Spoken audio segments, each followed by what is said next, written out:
Madame, Monsieur, bonsoir. Mardi 19 novembre, merci de nous recevoir chez vous et bienvenue dans ce journal. Dans les 5 prochaines années, l'État cohésien va accorder aux pays africains des prêts bonifiés d'une valeur de 500 milliards de francs CFA. L'annonce a été faite à l'ouverture des travaux ce matin à Koweït City. Le président de la République, Ibrahim Boubacar Keïta, en marge des travaux, a reçu en audience plusieurs personnalités. Retrouvons nos envoyés spéciaux Abdul Salam Bambara et Amadou Sankari. Près de 500 milliards de francs CFA, c'est le montant du prêt bonifié que l'État du Koweït va accorder aux pays africains.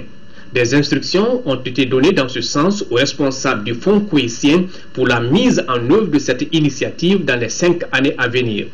Pour donner un souffle nouveau au partenariat entre pays africains et arabes, les deux régions envisagent sur le plan économique la création d'une chambre de commerce mixte ainsi que celle d'un conseil d'affaires afro-arabe. Deux structures qui pourraient être un facteur de rapprochement. Et ce n'est pas tout. Ils souhaitent également accélérer le processus de mutation de l'Institut culturel conjoint afin qu'il constitue un véritable levier de promotion des échanges interculturels. Pour la réussite de tous ces projets, ils appellent à l'implication du secteur privé, de la société civile et des partenaires au développement. Au cours de cette rencontre qui a regroupé 74 chefs d'État arabes et africains, parmi lesquels le président Ibrahim Boubacar Keïta, la crise en Syrie et la situation de la Palestine ont été évoqués. En marge du sommet, le président de la République a eu des entretiens avec ses homologues de la Mauritanie, du Burkina Faso et du Niger. Mais auparavant, il avait reçu en audience le président de l'État de Palestine, Mahmoud Abbas, le président du Congrès national libyen, Nouri Abou Salim, et le président du Fonds koweïtien. Avec tous ces interlocuteurs, IBK a laissé entendre que le Mali s'est aujourd'hui relevé après la crise politico-sécuritaire qu'il a connue et qu'il compte encore sur l'accompagnement de tous ses amis.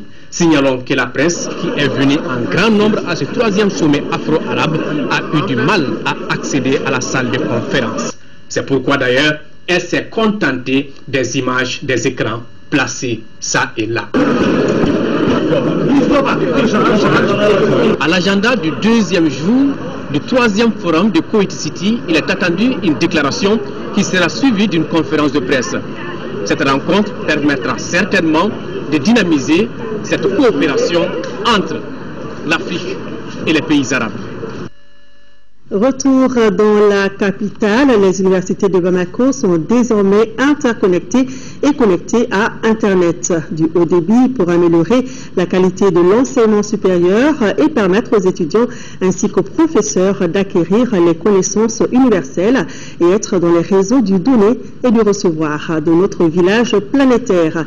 Le projet a été lancé cet après-midi par le Premier ministre. Reportage de Ibrahima Traoré.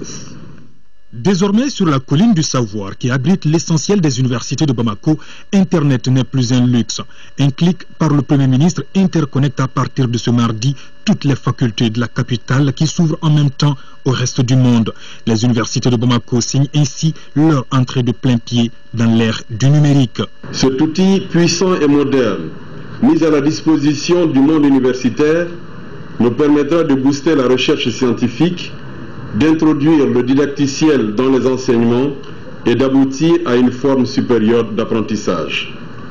Pour assurer la pérennisation de ce projet, des équipements de pointe sont installés, rassure le ministre de la Communication, des Nouvelles Technologies et de l'Information. Il a été installé, dans le cadre de la mise en œuvre de ce projet, un pylône au banné de 20 mètres sur le toit pour supporter la station de base WIMAX. Une boucle locale radio BLR WIMAX au rectorat permettant d'interconnecter les différentes facultés. Un accès point et 2 relais sur chaque site pour le réseau Wi-Fi, des batteries et des prises électriques étanches sur tous les sites pour permettre aux étudiants de charger leurs appareils, laptops, téléphones, etc. Un groupe électrogène de 20 kVA sur le site du rectorat pour assurer la continuité de service. Un onduleur de 5 kVA au rectorat et un lien d'environ 500 mètres de câble à fibre optique pour la jonction avec le réseau intranet de l'administration et une bande passante Internet de 15 mégaoctets. C'est une très bonne initiative de mettre à la disposition des étudiants une connexion qui peut leur permettre de travailler. Il faut que ça soit une réalité, il ne faut pas qu'on vienne seulement au lancement et qu'après, que dans les cours, on ne parvient pas à avoir la connexion Wi-Fi, ce sera désagréable pour nous les étudiants. Le Premier ministre précise que ce programme figure parmi les initiatives du gouvernement qui visent à asseoir dans le système d'enseignement supérieur les intrants de qualité et de performance. Notre conviction forte est que la formation des ressources humaines est primordiale dans le processus de développement économique, social et culturel. C'est pourquoi le programme d'action que le gouvernement s'attelle à mettre en œuvre a mis l'école au nombre des éléments constitutifs du socle sur lequel va se reconstruire un Mali réconcilié avec lui-même et résolument engagé sur la voie du développement et du mieux-être de sa population. La refondation de l'école est un chantier qui comporte de nombreuses composantes. Pour ce qui est de l'enseignement supérieur et de la recherche scientifique, nous envisageons le renforcement des infrastructures pour lesquelles des efforts ont été consentis et vont se poursuivre, comme la réalisation prochaine du projet d'extension du campus universitaire de Bamako à Kabala et le projet de création de pôles universitaires dans les régions. Il y a également la situation des apprenants. Nous savons que les conditions d'études sont des plus difficiles pour nos étudiants. L'État n'a pas les moyens de tout régler tout de suite, mais le gouvernement veillera graduellement à apporter des solutions aux problèmes posés. La gestion et l'entretien quotidien des installations seront assurés par une équipe technique déjà mise en place. Il est aussi prévu de connecter dans un avenir proche les sites de l'ex-ENA et de l'université de Ségou. À cela s'ajoute l'introduction des TIC dans le système LND. Ce communiqué du ministère de l'Équipement et des Transports, depuis quelques jours, une certaine presse alimentée par des individus mal intentionnés cultive la division et le mépris entre les travailleurs des chemins de fer Bamako-Dakar. Le gouvernement de la République du Mali tient à rassurer l'ensemble du personnel que toutes les dispositions sont prises au quotidien afin de leur éviter toute perte d'emploi. Au regard de son surendettement, la société Transrail fut mise en 2009 sous règlement préventif en vue d'empêcher la saisie de son patrimoine qui n'est autre que les biens concédés des États du Mali et du Sénégal. Ce concordat est garanti devant le tribunal du commerce de Bamako par l'État du Mali. Malgré cela, d'une vingtaine de locomotives en 2008, la société n'exploite que moins de 10 aujourd'hui. De plus, la voie ferrée qui n'a reçu aucun investissement depuis la mise en concession se trouve en très mauvais état. À ce rythme, dans un proche avenir, les activités ferroviaires s'arrêteront. Ainsi, pour mettre les travailleurs à l'abri d'une telle catastrophe, les États du Mali et du Sénégal ont entamé des négociations avec des partenaires potentiels pour la réhabilitation des infrastructures et équipements ferroviaires. Également, des concertations dans l'espace CEDEAO sont en cours pour la réalisation de nouvelles liaisons ferroviaires avec la Côte d'Ivoire, le Burkina Faso, le Niger et la Guinée. Dans ce cadre, le Mali a participé à la réunion des ministres en charge des transports et infrastructures tenue à Cotonou du 13 au 15 novembre dernier. Cet ambitieux projet intégrateur créera à coup sûr des milliers d'emplois permanents. Enfin, le gouvernement invite l'ensemble des cheminots à plus de vigilance, de responsabilité, de patriotisme et les exhorte à soutenir les efforts engagés pour la sauvegarde des activités ferroviaires sur le corridor Bamako-Dakar. Le ministre des Maliens de l'Extérieur et de l'Intégration africaine assurant l'intérim de son collègue des Affaires étrangères et l'ambassadeur de France au Mali ont signé cet après-midi 3 conventions. Des conventions de plus de 2,5 milliards de francs CFA. L'enveloppe sera destinée à appuyer la décentralisation, améliorer le système éducatif à travers la formation des enseignants, entre autres. Le reportage de Mohamed Diarra. 6 mois après la conférence des donateurs à Bruxelles, les lignes bougent à la satisfaction des autorités maliennes et ses partenaires. La preuve, c'est la signature de nombreuses conventions après le retour à la normalité. Et cette cérémonie de signature n'en demeure pas moins une illustration parfaite. 3 conventions viennent d'être ainsi signées entre le gouvernement de la République du Mali et celui de la République française. L'ardoise financière porte sur plus de 2,6 milliards de francs CFA. La première pour 1,3 milliard. C'est le projet dit consolidation des institutions publiques, de l'état de droit et de la société civile, Donc ce projet vise d'abord à appuyer les organisations de la société civile dans leur travail de réflexion et leurs actions de plaidoyer sur les questions institutionnelles et sociétales. Le deuxième projet, un petit peu moins, pour un peu plus de 600 millions de francs CFA, c'est le projet Solidarité francophone, et qui s'attachera à consolider la maîtrise de la langue française et par-delà même à favoriser les aspirations légitimes de la population en termes de niveau de français.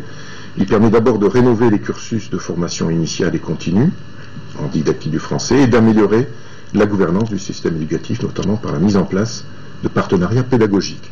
Le troisième volet, c'est mobilité et migration pour le développement. Donc là, c'est 524 millions de francs CFA. Donc ce troisième projet, c'est pour favoriser cette dynamique en appuyant la mise en œuvre de politiques publiques en matière de migration, en matière de développement, en incitant notamment la diaspora malienne à quelque part rendre un peu au Mali ce que le Mali lui a donné. C'est un petit peu l'idée, c'est un peu notre ambition. La signature de la seconde convention se justifie aussi par le fait qu'au Mali, seulement 10% de la population maîtrise la langue de Molière, selon le document mis à notre disposition. Le projet conçu à cet effet s'étend sur une période de 3 ans. Quant à la troisième convention, elle vise à inciter les pouvoirs publics maliens à accorder plus d'attention aux questions de migration et de développement. Les conventions ainsi paraphées visent à contribuer à la reconstruction d'un Mali nouveau. Ce soutien financier, dont le montant global s'élève à 2 milliards 699 millions 838 750 francs CFA, s'ajoute à l'effort considérable que la France déploie pour la stabilisation socio-économique de notre pays. Monsieur l'ambassadeur, je voudrais exprimer notre profonde gratitude au peuple et au gouvernement de la République française pour leur constante disponibilité à accompagner le Mali dans ses efforts de développement. Les conventions que nous venons de signer s'inscrivent désormais au registre du renforcement des liens de solidarité et de coopération qui existent entre nos deux pays. Les liens de solidarité et de développement qui embrassent presque tous les secteurs comme par exemple la sécurité, l'éducation et la décentralisation. Restons dans le domaine de la coopération bilatérale. La CEDEAO apporte son soutien au Mali dans l'humanitaire. 20 spécialistes de l'équipe d'intervention d'urgence de l'institution sous-régionale sont déjà à Bamako. Il s'agit d'appuyer le Mali dans ses efforts de réhabilitation des services sociaux de base et d'aide aux populations touchées par la crise. Reportage de Adama Kodjo. Les 20 spécialistes de l'équipe d'intervention d'urgence de la communauté économique des États de l'Afrique de l'Ouest CEDEAO vont d'abord mettre à profit 4 jours de formation à Bamako qui leur permettra de mieux connaître le terrain. Durant 3 mois, les spécialistes seront appelés à appuyer le Mali dans le domaine humanitaire. L'équipe d'intervention est constituée de juristes, d'ingénieurs, de logisticiens, d'experts en santé publique, de spécialistes de la protection civile et des questions des réfugiés. À titre de contribution au processus de rapatriement volontaire et de réintégration déjà entamé par le gouvernement du Mali et le HCR, 4 membres de l'équipe de la CEDEAO seront affectés au HCR afin de faciliter l'opération de retour des réfugiés. Mais la communauté humanitaire internationale ne peut pas tout faire. Et en cette phase de transition, quoi de mieux que des expertises régionales qui connaissent bien le pays, les cultures et les spécificités de l'Afrique de l'Ouest pour appuyer un pays frère. L'initiative de l'organisation sous-régionale répond ainsi à une des recommandations issues de la réunion du groupe de soutien et de suivi de la situation au Mali tenue à Bamako en juillet dernier. Tout au long de la crise, le Mali a bénéficié de l'accompagnement régional et international. Si la crise est progressivement derrière nous, il faut reconnaître que ses conséquences humanitaires, quant à elles, sont toujours là et parfois vivaces, constituant la priorité du gouvernement à travers des actions multiformes qu'il a engagées ou qui sont en cours dans les régions du Nord. Outre les spécialistes de la CEDEAO, prennent part à la formation une dizaine d'agents des services techniques du département en charge des questions humanitaires du Mali. Pour mémoire, le conflit au Mali a provoqué le déplacement d'environ 280 000 personnes à l'intérieur et 170 000 réfugiés dans les pays voisins. La journée mondiale des toilettes est célébrée chaque 19 novembre dans le monde. Une idée de Marc Neo, un ambassadeur de Singapour, et qui a été adoptée par l'ONU il y a quelques années. Pour plus de précisions, écoutons le ministre de l'Urbanisation et de la Politique de la Ville assurant l'intérim du ministre de l'Environnement et de l'Assainissement. Il est au micro de Fatoumata Kone. Le moment est venu d'intensifier nos efforts pour construire un avenir plus juste, plus sûr et durable pour tous. Aujourd'hui, plus de 2,5 milliards de personnes à travers le monde n'ont pas accès à des installations sanitaires correctes. Et plus de 1,1 milliard de personnes font leurs besoins dans la nature. Une personne sur 3 dans le monde n'a pas accès à des sanitaires dignes de ce nom. Et c'est pourquoi fournir des toilettes pourrait prévenir et sauver des vies humaines. Près de 700 000 enfants meurent chaque année de maladies évitables liées à la diarrhée. Diminuer de moitié le nombre de personnes n'ayant pas accès à des toilettes avec de l'eau propre d'ici 2015 était l'un des 8 objectifs de développement du millénaire sur la santé et la pauvreté fixé en l'an 2000 il y a 13 ans. Aujourd'hui, c'est l'un des objectifs les plus loin d'être réalisé. Et au rythme actuel, il ne sera pas atteint avant 2075. L'absence de toilettes au domicile de nombreuses familles a un impact important sur la santé et le développement. Les toilettes à domicile épargnent à la famille des maladies et du temps perdu pendant la journée de travail et à l'école. Notre pays a connu des avancées dans ces 10 dernières années à travers l'existence d'une politique nationale d'assainissement assortie de stratégies, l'existence d'un programme sectoriel eau et assainissement PROSEA avec la tenue de la revue sectorielle annuelle, la création de services spécifiques dédiés à la gestion de l'assainissement à tous les niveaux, national, régional, local et maintenant communal. Restons avec la célébration de la journée mondiale des toilettes. À Bamako, il a été question du plaidoyer en faveur de l'assainissement. Pour plus de précisions, suivant ce reportage de Ramata Konaté. Le thème national 2013 de la journée mondiale des toilettes est l'assainissement et les objectifs du millénaire pour le développement. Où en sommes-nous? Au Mali, le taux de couverture en assainissement est en deçà des attentes. Il y a des chemins à faire. On est à 33% contre 66% du taux d'atteinte des objectifs du millénaire pour le développement, les OMD. Ce qui signifie qu'environ 10 millions de Maliens n'ont pas accès à un assainissement adéquat. Et 10% des maladies diarrhéiques sont imputables au manque d'eau potable et d'assainissement, ce qui explique la mobilisation des uns et des autres. Il y a donc urgence à agir lorsqu'on sait que l'un des objectifs du millénaire pour le développement est de réduire de moitié la proportion de la population n'ayant pas accès à un système d'assainissement adéquat avant 2015, c'est-à-dire la gestion des eaux usées et excrétables. La journée des toilettes est célébrée sur le plan mondial il y a 12 ans, mais c'est la deuxième fois que le Mali commémore cet événement. À cette occasion, le marché de Niamakoro a été doté de toilettes. Le Mali célèbre demain 20 novembre la journée internationale de l'enfant sous le thème « Mettre fin aux violences faites aux enfants ». Nous proposons d'écouter le message de la ministre de la Promotion de la Femme, de la Famille et de l'Enfant. Ces propos sont recueillis par Nouroum Sissoko. C'est le 20 novembre 1989 que l'Assemblée générale des Nations unies a adopté la Convention relative aux droits de l'enfant. Depuis le 29 août 1990, notre pays l'a ratifié. Le thème retenu pour l'édition 2013 au plan international et national est « Mettre fin aux violences faites aux enfants ». Le choix du présent thème est une interpellation de tous les décideurs. Au Mali, l'exposition des enfants à la mendicité, la forte prévalence du taux d'excision et du mariage précoce, le nombre élevé d'abandon d'enfants, les enfants victimes de traite constituent de nos jours des préoccupations nationales.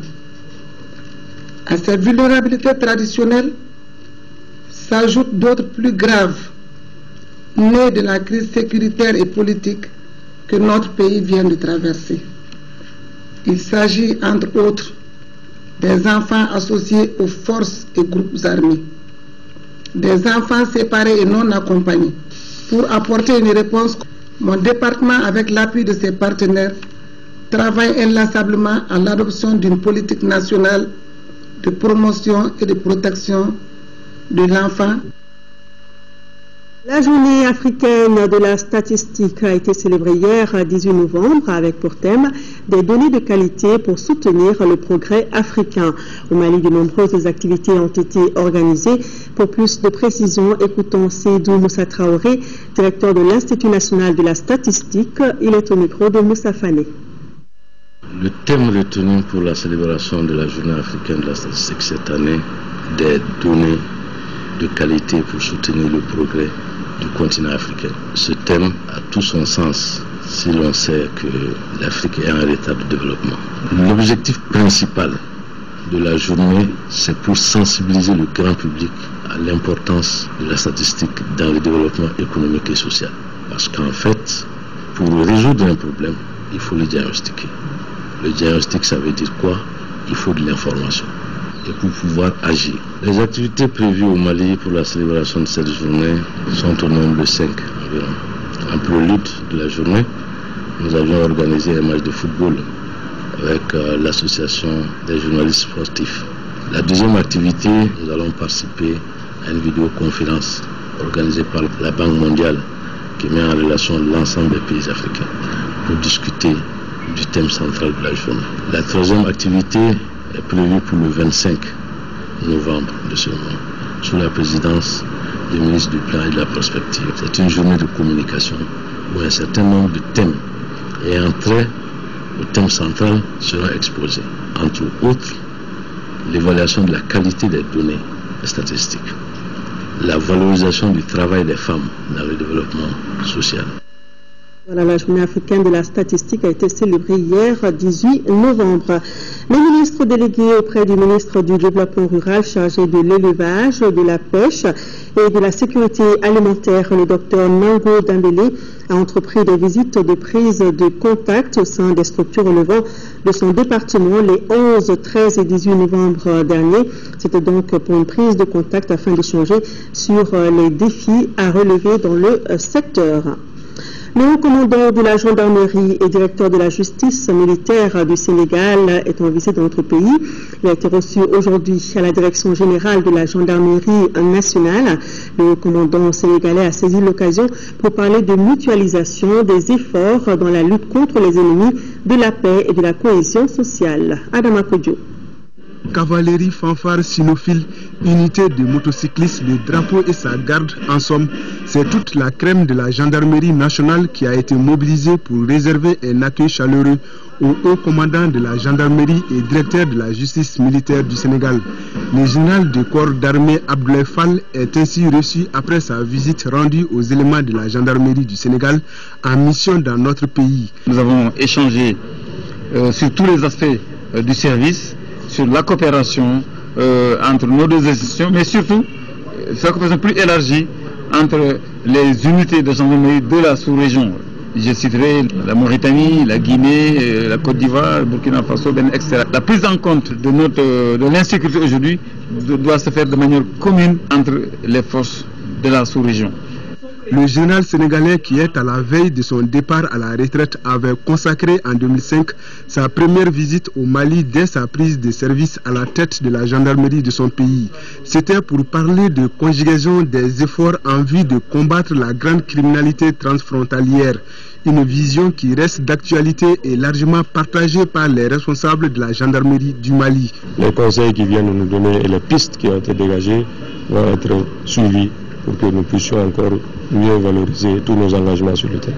La visite du général sénégalais intervient après celle du ministre français de l'Intérieur Manuel Valls.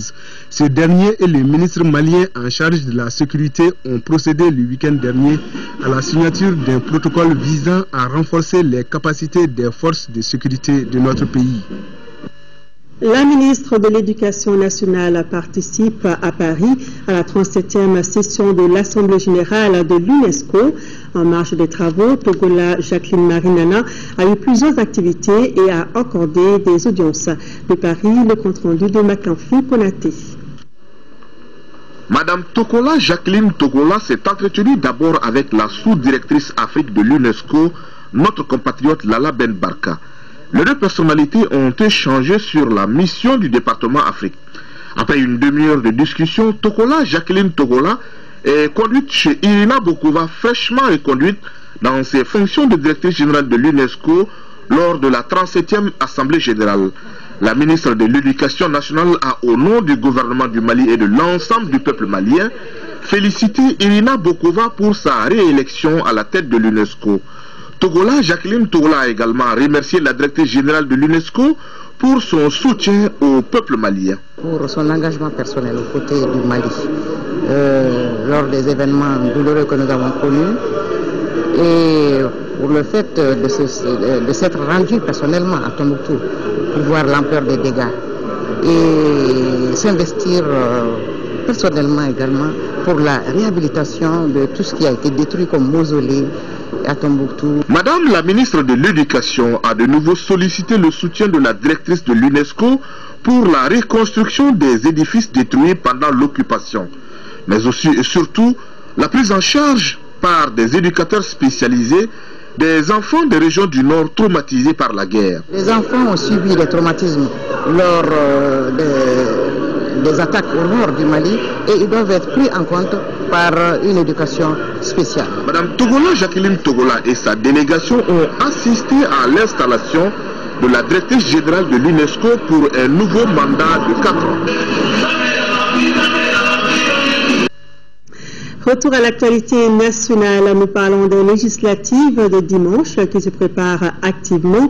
Tout d'abord, il est porté à la connaissance de la communauté malienne résidant dans la juridiction consulaire d'Abidjan que les travaux de la révision annuelle 2013-2014 de la liste électorale ont commencé depuis le lundi 18 novembre, donc depuis hier, au sein du consulat général du Mali à Abidjan.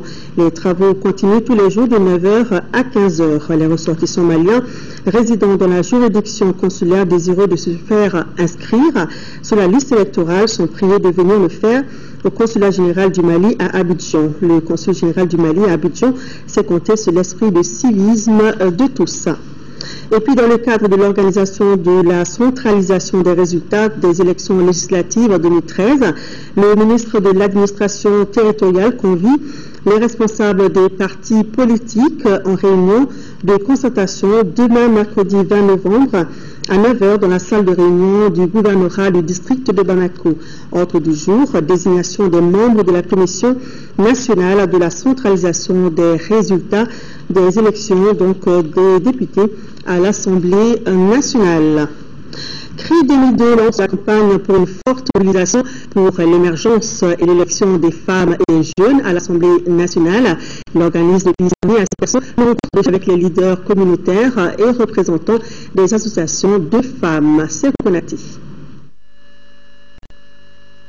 De la présidentielle aux législatives, quels enseignements pour quels engagements pour les citoyens? C'est sur ce questionnement que CRI 2002 lance cette campagne. Elle vise à obtenir une forte mobilisation de la population autour des législatives, mais aussi encourager l'élection des femmes et des jeunes à l'Assemblée nationale. Les femmes et les jeunes sont deux couches majoritaires et le parallèle c'est que, étant majoritaires, elles sont marginalisées. Nous nous battons pour qu'il y ait le maximum de jeunes et de femmes à l'Assemblée nationale pour représenter les préoccupations, pour répondre aux préoccupations de ces deux couches majoritaires. Appuyé par le PNUD à travers le projet d'appui au processus électoral au Mali, PAPEM, CRI 2002, au cours de la rencontre, va entretenir les leaders communautaires, les représentants des candidats, des associations de femmes et de jeunes sur les enjeux, les défis et perspectives des législatives 2013, le rôle et la place du député et rappeler le processus de vote à travers des pictogrammes. À l'instar des élections présidentielles qui se sont bien déroulées dans le pays, qui a été témoigné par la communauté africaine et internationale, on souhaite que les élections législatives aussi, qui sont des élections de proximité, beaucoup plus faciles encore, on souhaite que ces élections se déroulent dans la paix, dans la sérénité, dans la tranquillité. Et Dieu merci, jusqu'au moment où on vous parle, on on n'a pas entendu d'incident en ce qui concerne la campagne. Ça, c'est un point signe. Des rencontres similaires seront organisées dans les régions de Kaï et de Mopti. Les législatives se préparent dans la région de Kidal. Le matériel et les documents électoraux sont bien arrivés. Les centres et bureaux de vote sont déterminés et bientôt la formation des agents électoraux va démarrer. La MINUSMA, Serval et l'armée malienne revisitent leurs dispositifs sécuritaires. Le reportage de Timoko Sagara. À quelques jours des élections législatives, les autorités de Kidal sont réunies au sein de la Cour pour réussir l'échéance. C'est pourquoi, au cours de cette réunion, chaque préfet a exposé les dispositions prises dans sa circonscription afin d'affronter d'éventuelles difficultés. Le but de cette réunion, c'était comment nous allons préparer les élections législatives et comment aussi sécuriser ces élections-là. Et surtout, c'est des élections de proximité. Et il va falloir aller jusqu'à Tinesako et Abibara. Donc comment les forces pourront sécuriser ces zones-là pour que nous puissions ouvrir des bureaux de vote à ce niveau-là. Nous avons dit qu'il y aura des votes au niveau de ces différents chefs-lieux de cercle, c'est-à-dire Abibara, Tinesako. Pour les législatives, la région de Kidal compte près de 35 000 électeurs pour 134 bureaux de vote répartis comme suite. Tinesako, 2715 électeurs pour 17 bureaux de vote. Abibara, 3894 électeurs pour 20 bureaux de vote. Salit compte 11 092 électeurs pour 29 bureaux de vote. Et enfin, le cercle de Kidal a 17 258 électeurs pour 68 bureaux de vote. À ce jour, l'emplacement exact de tous ces bureaux est identifié. Tous les documents et matériels électoraux sont disponibles. La formation des formateurs est faite. La CENI régionale a aussi identifié ses agents et la formation démarre dans quelques jours. Rappelons que Kidal compte pour ses législatives. Nous restons à Kidal. Après la libération du gouvernorat et de l'ORTM de Kidal, le gouverneur a rencontré l'ensemble des entrepreneurs de la région pour échanger sur la réhabilitation et l'équipement des services de l'État. La rencontre a été motivée par les 11 milliards débloqués par l'État malien pour la réhabilitation des bâtiments administratifs des 3 régions du Nord. Le reportage de Timoko Sagara. Cette réunion vise à informer les entrepreneurs de Kidal de la disponibilité de 1,5 milliard de francs CFA pour la réhabilitation et l'équipement des bâtiments administratifs de la région de Kidal saccagés par les groupes armés. Ce fonds du budget national du Mali est mis à la disposition de l'AGETIP. Le gouvernorat de Kidal est le maître d'ouvrage des travaux. Selon le gouverneur de Kidal, le colonel Adama Kamisoko, tous les entrepreneurs du Mali peuvent soumissionner, mais priorité sera donnée aux entrepreneurs de Kidal qui sont en règle. Autre faveur, les entrepreneurs de Kidal peuvent déposer leurs dossiers sans certaines pièces comme le quitus fiscal, l'attestation de l'INPS, l'attestation du Fonds national de logement et les bilans des années 2011-2012. C'est là à cause de la crise qu'a connue la 8e région. C'est un grand espoir pour les opérateurs économiques de la région de Kidal. Je crois que le gouverneur a fait ce qu'il doit faire. C'est que les entrepreneurs sont prêts à travailler, être honnêtes.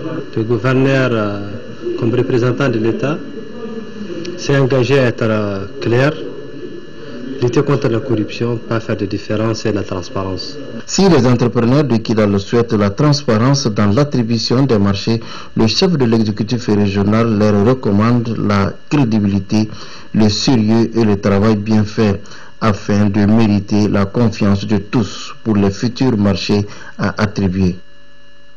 Retour sur les législatives dans le cadre de l'organisation de la campagne médiatique de l'élection législative du 24 novembre.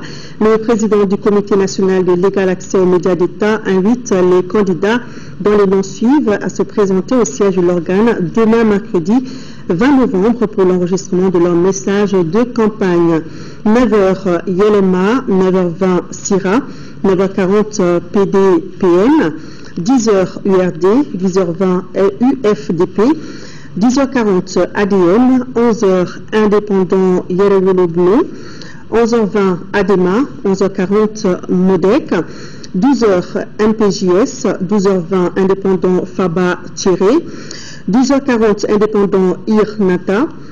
13h MDD, 13h20 indépendant Badjan Ag Amatou, 13h40 PRVM, 14h SNID, 14h20 indépendant Faso Denuma, 14h40 M plus Ramata, 15h RDT, 15h20 indépendant ADK, 15h40 indépendant La Paix et l'Union nationale et enfin 16h AMC.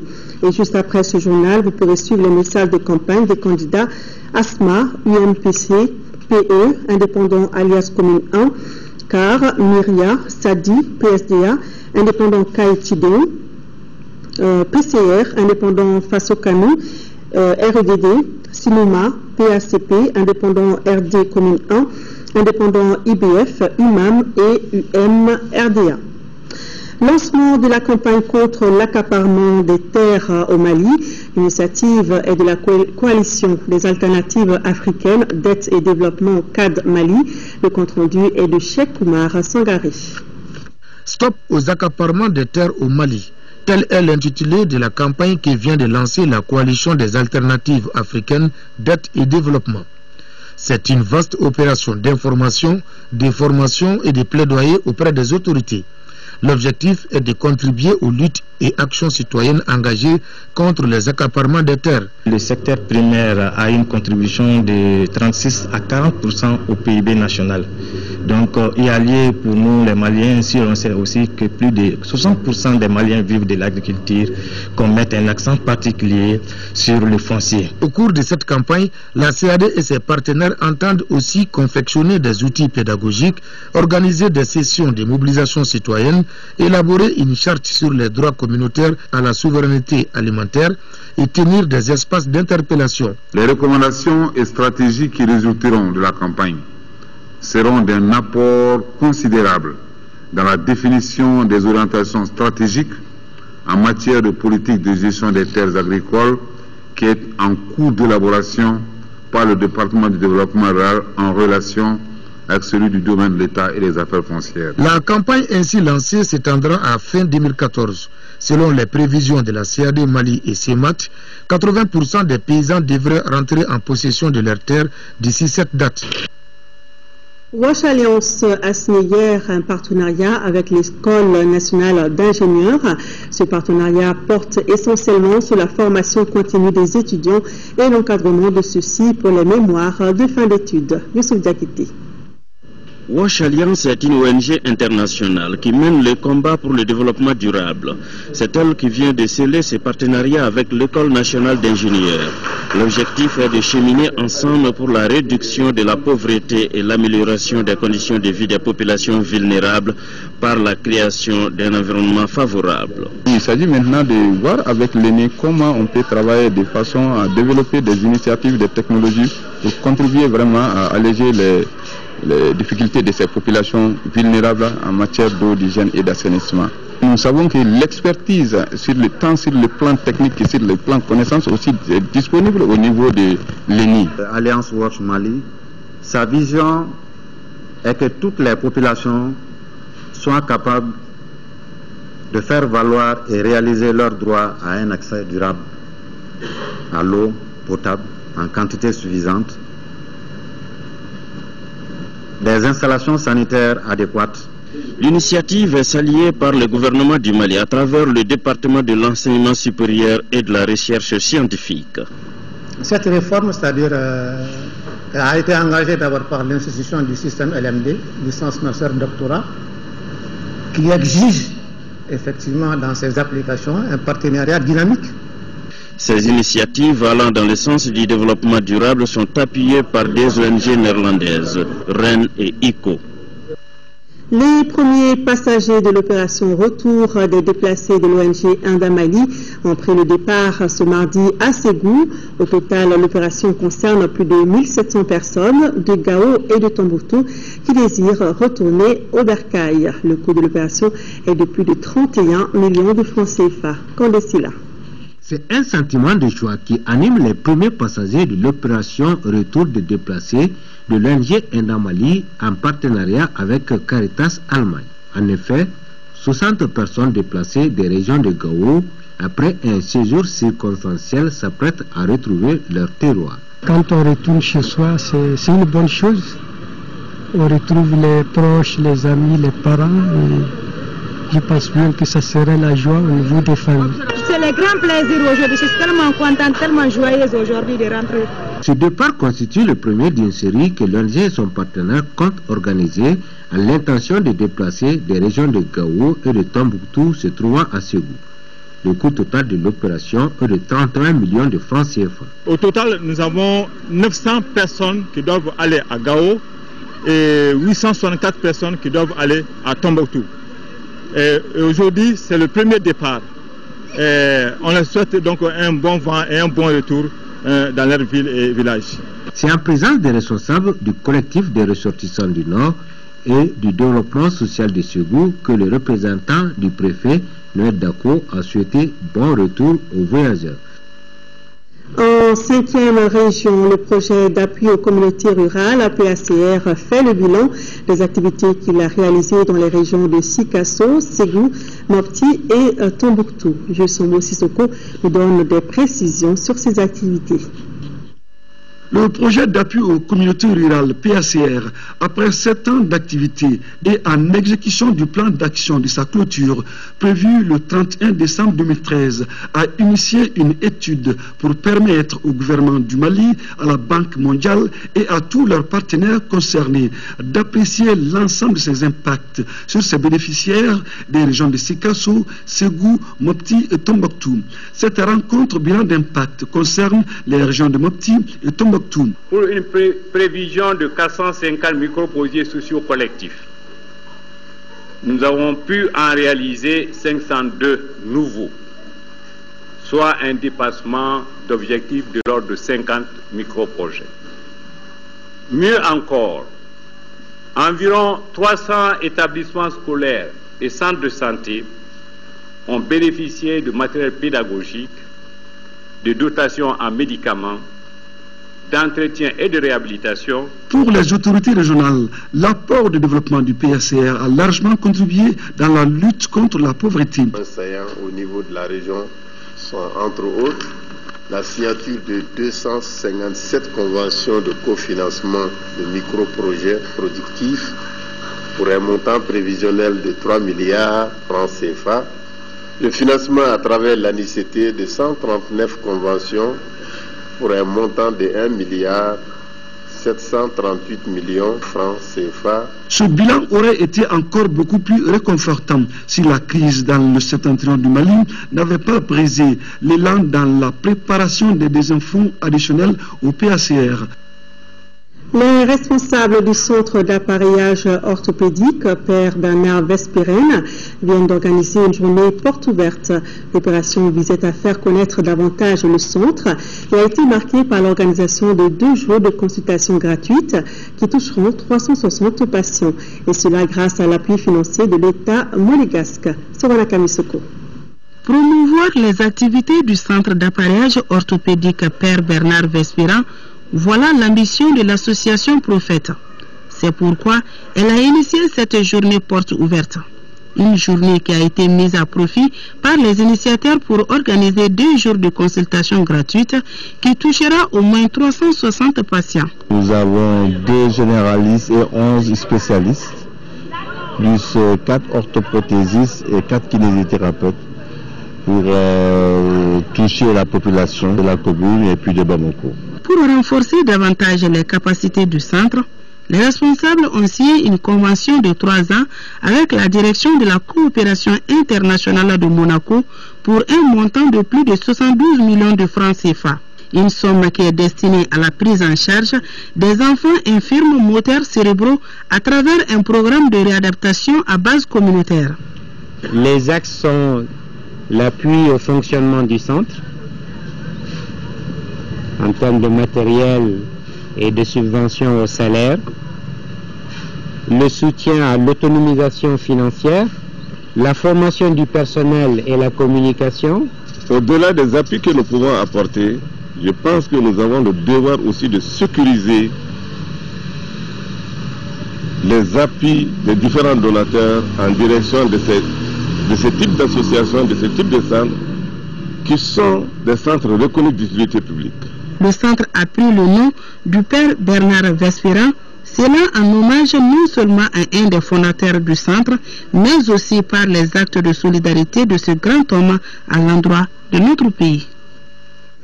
Les obsèques de Sira Diop ont eu lieu cet après-midi au Badialan, en commune 3 du district de Bamako. C'est en présence du Premier ministre, des membres du gouvernement et de plusieurs autres personnalités. Décédé dimanche à l'âge de 84 ans, Sira Diop aura marqué de son empreinte les 50 ans du Mali indépendant. Première bachelière du Mali, elle a été directrice du lycée des jeunes filles, actuel lycée Ba Aminata Diallo. Grand officier de l'Ordre national du Mali, Mme Sira Diop a formé une partie de l'élite féminine de notre pays. Elle repose désormais au cimetière de Amdalaï. Bourama Traoré. C'est un baobab du Mali qui vient de tomber. Sira Diop s'en est allé pour toujours. L'octogénaire a été de tous les combats de notre pays. Institutrice et féministe engagée, Sira Diop est une figure emblématique de la lutte féminine au Mali. Mais attention, l'émancipation des femmes ne veut pas dire la lutte contre les hommes, le disait toujours. Sa mort attriste tout un peuple.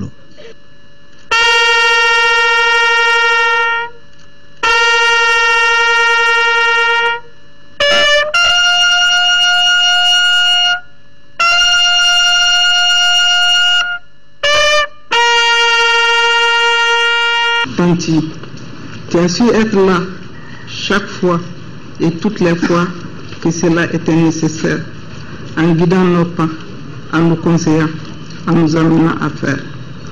Les femmes du Mali reconnaissent ton œuvre, ta contribution, ton militantisme féminin éclairé, ta vision proactive, ta détermination et ta force personnalité qui vont nous inspirer toujours. Oui, une brave femme s'en est allée. Les femmes du Mali, la jeunesse malienne et tout le peuple du Mali pleureront longtemps la perte de Tanti Sira. Au nom du gouvernement du Mali, au nom de toutes les femmes du Mali, nous prions Allah le Tout-Puissant pour que ton repos fait partie de ces figures emblématiques qui sont difficiles à oublier. Première bachelière du Mali, Sira Diop a un parcours immense et exceptionnel. Diplômée de l'école normale de jeunes filles de Rufisque au Sénégal, elle est la première lauréate du concours des inspecteurs d'enseignement primaire en 1961. Directrice du légendaire lycée des jeunes filles, actuel lycée Ba Aminata Diallo entre 1962 et 1965, Mme Sira Diop a été également membre de la commission de réforme des programmes de l'enseignement au Mali en 1962. Cette fonctionnaire internationale a servi à l'UNESCO, l'UNICEF et l'OMS. Cette femme d'engagement et de conviction était artisane de plusieurs œuvres sociales au sein de l'association pour la protection et la promotion de la famille, la mutuelle des travailleurs de l'éducation et de la culture et enfin l'association des villages d'enfants SOS. Madame Sira Diop nous a sûrement quittés, mais son exemple de leadership reconnu par tous ceux qui l'ont connu servira à éclairer, nous le souhaitons, les futures générations de ce pays. Nous pouvons affirmer, sans risque de nous tromper, que Madame Sira Diop était une femme de conviction, une femme de principe, une femme engagée, une femme loyale, une femme entière, une femme qui a su donner le meilleur d'elle-même, une femme qui a su allier sa vie de famille avec ses activités professionnelles, politiques et sociales. Au cours de sa longue et riche carrière, Mme Sira Diop a reçu de nombreuses distinctions honorifiques au Mali et à l'étranger. Chevalier, officier, commandeur et grand officier de l'Ordre national du Mali. Elle est également chevalier de l'Ordre national du Lion du Sénégal et chevalier de l'Ordre national du Mérite de la Guinée. Des distinctions qui récompensent cette enseignante émérite qui est à l'origine de la formation d'une bonne partie de l'élite féminine du Mali. C'est une femme d'une énergie considérable, une femme qui a été un exemple dans l'organisation, à la fois à la destinée du Mali, et qui a été véritablement un promoteur de l'émancipation de la femme en Afrique, de la femme au Mali, en Afrique occidentale. Tanti Sira, comme on l'appelait affectueusement, repose au cimetière de Amdalaï pour l'éternité. Elle laisse derrière elle 7 enfants, 17 petits-enfants, 3 arrière-enfants et toute une nation éplorée. Ainsi va la vie. que la terre lui soit légère. Amen. C'est la fin de ce journal. Merci de l'avoir suivi.